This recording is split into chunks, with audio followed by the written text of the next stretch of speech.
C'est quoi un inventaire de consonnes?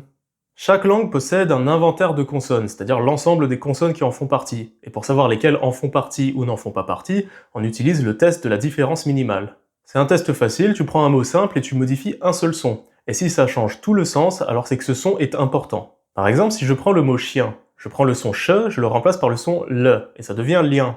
Et vu que le sens est complètement différent, on peut dire que le et ch sont deux sons importants de la langue française. Par contre, si je prends le mot Paris, je prends le son re et je le remplace par le son re, ça devient Paris. Et ça veut dire exactement la même chose, c'est juste prononcé avec un accent différent, qui jusqu'à il n'y a pas si longtemps que ça était plutôt répandu. Alors dans cette situation, on dira que re, c'est un allophone de re. C'est-à-dire qu'en phonétique, c'est deux sons complètement différents, mais dans le système phonologique du français, c'est le même son qu'on écrit avec la lettre R. Et c'est pas si évident que ça de faire cet inventaire de consonnes. Parfois les linguistes sont pas d'accord entre eux, très souvent les données sont plutôt anachroniques, mais globalement on s'y retrouve.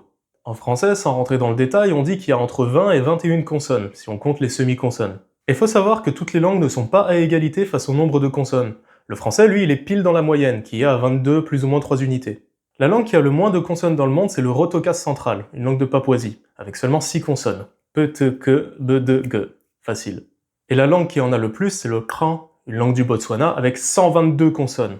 Une langue tonale en plus. Je vais évidemment pas détailler chaque son, mais en gros, en plus d'avoir beaucoup de consonnes normales, il y a aussi beaucoup de clics, c'est-à-dire toutes les consonnes de type tra, tra, tra. Mais bon, pour donner des langues un peu moins exotiques dont vous avez sûrement déjà entendu parler, en lituanien il y a environ 45 consonnes, en tchétchène entre 40 et 60 consonnes, alors qu'en tahitien il y en a que 9. D'ailleurs, si on veut faire une tendance générale, on peut dire que les langues de l'océan Pacifique, ainsi que les langues indigènes d'Amérique du Sud et d'Amérique du Nord de l'Est, en général très peu de consonnes.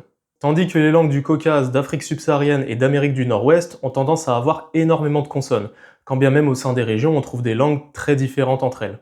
Et bien sûr qu'il y ait énormément de sons ou très peu de sons, ça change rien à la complexité totale de la langue au final. Dans les deux cas, une langue contient assez de ce dont un locuteur a besoin pour s'exprimer.